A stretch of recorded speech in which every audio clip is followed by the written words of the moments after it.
All right, so let's get after it. This is Financial Freedom Mastery, how to systematically increase your net worth, take more time off, have more impact in your family, in your community, and in the world ultimately. If you did not grab a copy of the net worth tracker, just comment wherever you're watching this in the Facebook group or on YouTube.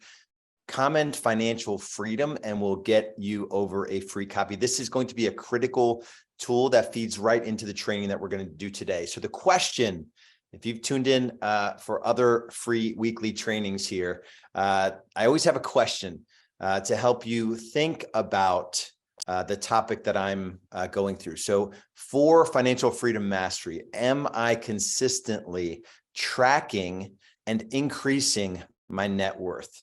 And I'll get into, like, this is not the only measure of success by far, not even the most important, yet we are giving up a good chunk of our lives to do real estate, and we want to have something to show for it. So really awesome quote by Jim Rohn, and I've really seen this in my financial wealth building journey. Set a goal to become a liquid millionaire. I'll add a word there and I'll explain it in a second. Set a goal to become a millionaire for what it makes of you to achieve it. Do it for the skills you have to learn and the person you have to become. And when I say liquid millionaire, I mean, you can write a check for $1 million in, less than a day or two, right? It doesn't take you getting equity out of your home or anything crazy or selling assets that you don't want to sell. So I want you all to become liquid millionaires because of what it makes of you to achieve it. So why does this matter? This topic of financial freedom and mastering this topic, I think this is everything. I think there's so much shame around this topic. And, when we talk about business, you have to think for yourself, what's the point of doing what you do, of your real estate business? I don't know why I chose the squirrel here. I was just researching images. And I just like this guy. If you've followed my training, you know what a squirrel means in business. But what's the point of business? Is it to, just help buyers and sellers? Is it to, make enough money to survive? Is it, to make so much money that we can do anything we want with our time? Oftentimes, though, we set up our businesses in a way where we question if it's even worth it. To me, business is a wealth creation vehicle. I'll cover that here in a little bit. But we set our businesses up in a way where it's not really worth it. The way that we're giving away our evenings and weekends, and oftentimes we don't have anything to show financially for the effort we're putting into our business. Net worth and accumulating a critical mass of investment capital, and I'll go through what that definition means. It's just one measure of success, but it is a critical measure of success. The thing I like about business is that we all have the same amount of hours and we all have a balance sheet or a net worth statement. So we're all making decisions about where to invest our time, right? Whether with our family, on ourselves, spend time with our spouse, and we all have something to show for those decisions when it comes to our financial snapshot, which is your net worth statement. And good, bad, or indifferent, it is what it is, but it is accurate. That is the thing, it's accurate. And I think that's just an awesome thing. I'll get into it a little bit more. Our industry is driven by egos.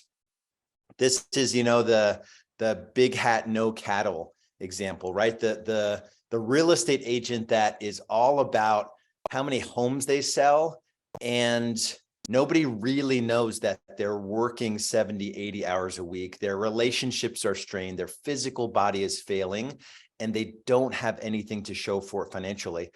I've coached thousands, I would say at this point, top agents and real estate team leaders.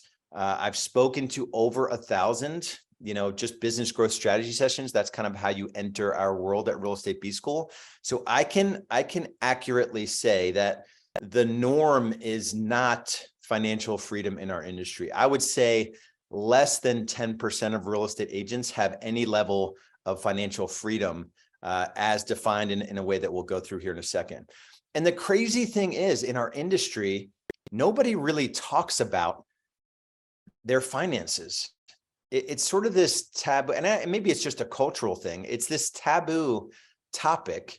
We're all spending more money than we make. We're keeping up with the Joneses. Nobody's actually talking about this. And it's not nobody's encouraging each other to, make better decisions with their finances when it comes to increasing their net worth, so you can have more freedom, so you can have more impact. So I always want to say that so you can, freedom of time, and then the ability to impact your family and your community, because it's not all about the money. So it's just crazy that nobody's talking about one of the things that is hurting our industry, or agents in our industry are hurting when it comes to financial freedom. So let's get into a handful of things that you should know when it comes to talking about financial freedom and net worth and using your business as a wealth creation vehicle and all of that. There's just a handful of things that I think if you understand these things, they'll really help you to use your business as that wealth creation vehicle and take better care of your finances. Number one is you need to find your leverage, your emotional why. For me, if you've watched my trainings, I talk about my family all the time. It's been different. The leverage has been different over time. But in those early days when I was working too many hours, I was figuring out the leverage, I was building systems, I was clear that I wanted to stop working like 10 men, and I wanted to build a business that allowed for an unbelievable client experience, a lean, mean real estate team. And it started with me finding my leverage. So this is roughly April, May 2010. Our second child is born. And in 2009, that's when I hired my first agent, and we did 58 transactions. He did 4, came in late in the year. 2010, we did 118 transactions. I did about half of them. 2 or 3 agents did the other half, had 1 administrator, and then we went on from there, right? But the leverage for doing it and getting into all of these levels of discomfort was creating a life for my family that they never thought was possible. My wife and I did not have anything growing up, very chaotic. Both came from divorced parents, and just a lot of uncertainty and chaos. And I was going to break that chain. And that was my leverage, right?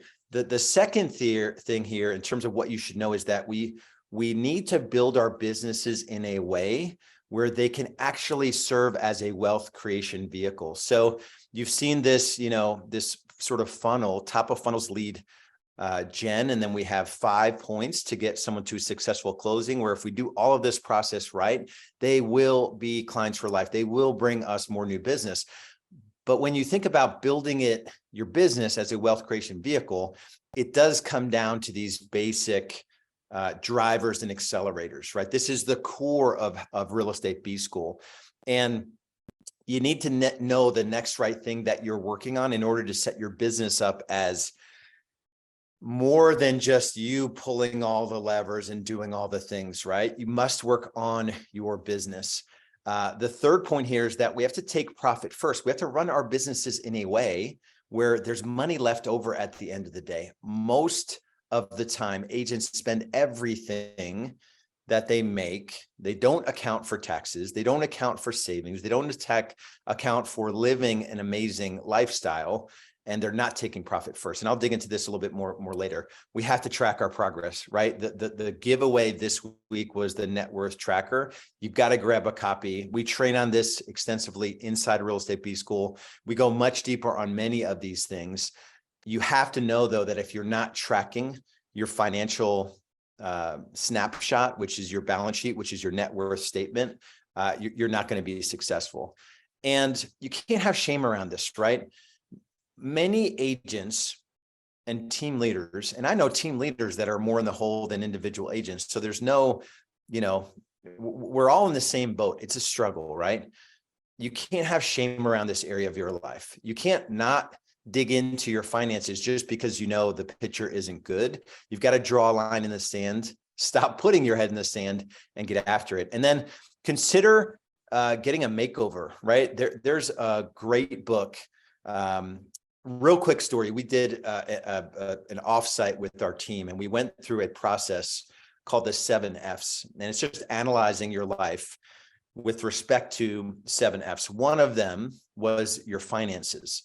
And we had several team members. We went around and we did a sort of a wheel, 1 to 10 ranking, and several team members were in tears talking about their finances, and nobody taught them how to look after their finances. So we went through Total Money Makeover, which is a Dave Ramsey program. We hired a facilitator and took our team through that. Right. So if you're not where you want to be financially, you should look at doing something like that. So the question as we end this section, I'm going to go into some tactical stuff here.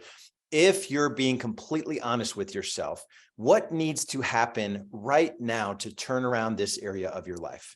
What needs to happen right now to turn around this area of your life, your finances, get you on the right track in terms of your net worth statement and increasing your net worth dramatically, drastically, especially during whatever you want to call this period of time that we're in, this economic weirdness, this wacky economic roller coaster that we're on, right?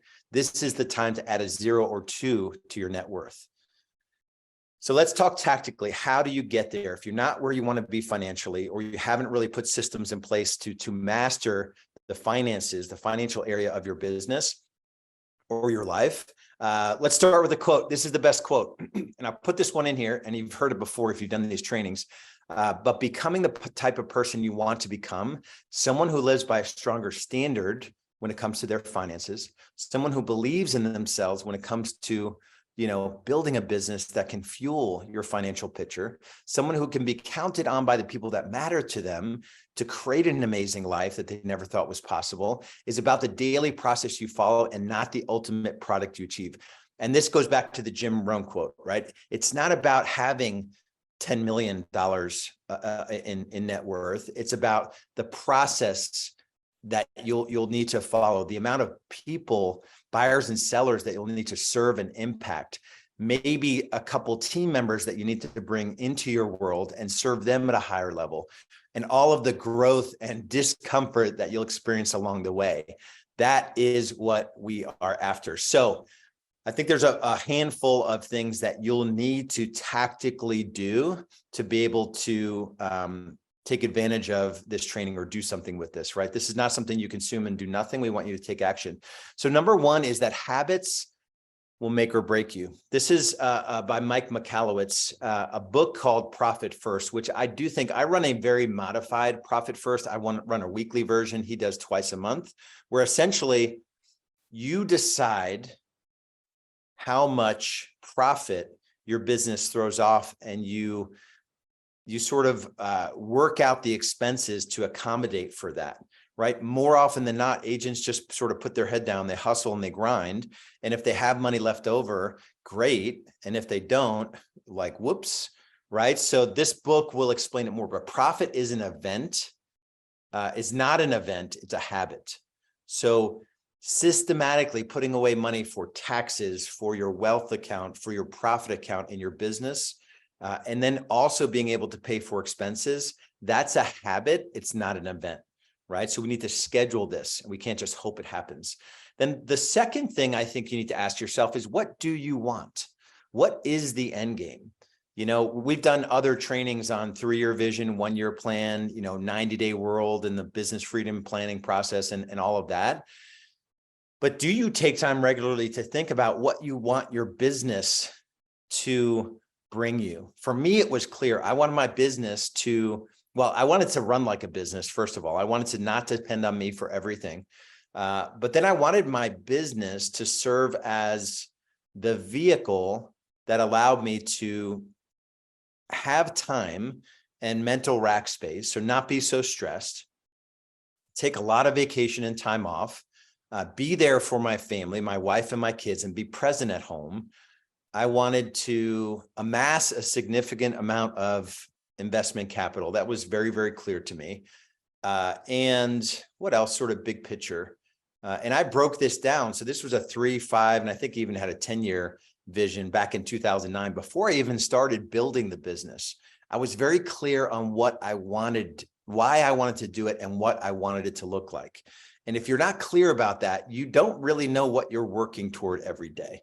The third point here is that we need to define financial freedom. I hinted about it a little while ago, but I spent some time with Tony Robbins in Fiji at Wealth Mastery. And it was actually Wealth and Life Mastery. And we did a 6-day fast while we were there. It was crazy. All we had was like Udo's oil and wheatgrass shots for and a pineapple slice to bear the taste of the Udo's oil. It's like this plant-based vegetable kind of like oil, not like real vegetable oil, but healthy oil. So it was wild.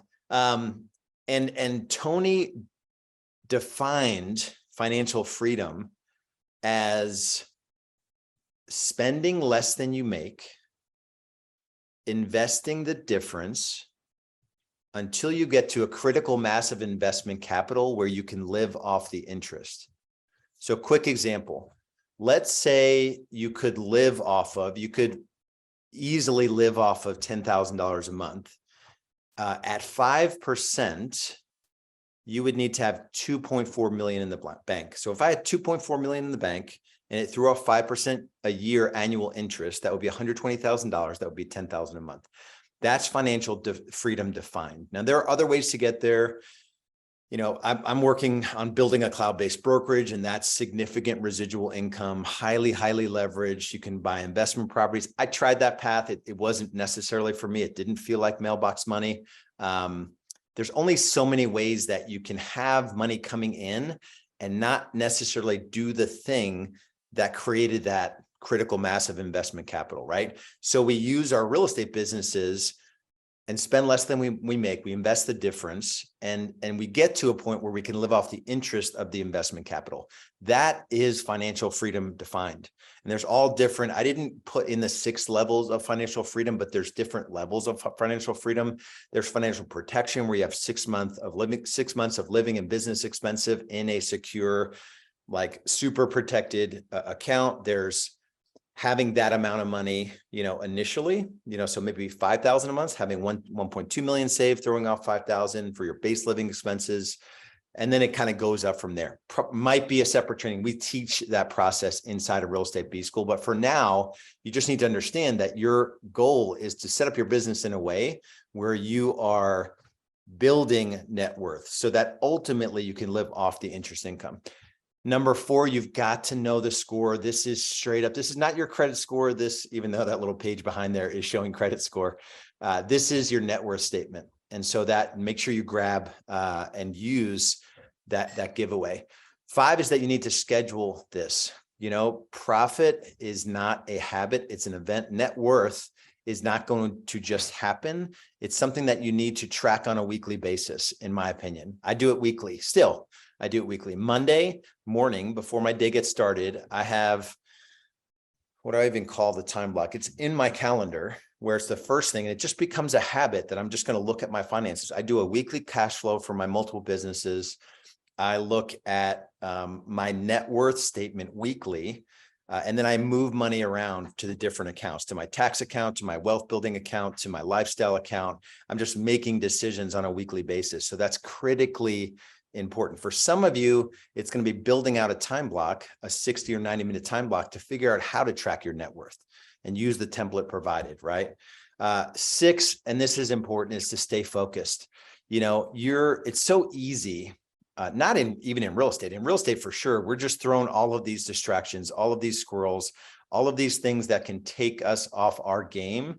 It's called shiny object syndrome, that take us away from the core activity of just making money, spending less than that amount, consistently investing the difference so that you build up this critical mass of investment capital. So that's critical. So make sure you grab a copy of the net worth tracker. This is a critical tool. I promise you, this is going to make, maybe it's a little shocking at first, but coming up with a baseline of where you're going to start. Remember the adage, what you track improves, and what you track and report improves exponentially. So maybe start tracking this and maybe share it with your spouse, share it with an accountability partner, maybe encourage someone else to watch this training, and you're going to start tracking your net worth together. So comment financial freedom wherever you are watching this. And if you want to go further, faster, just jump on a business growth assessment call. We sort of live by this motto: more money, more freedom, more impact, right? So I want to show you how to build your business in a way where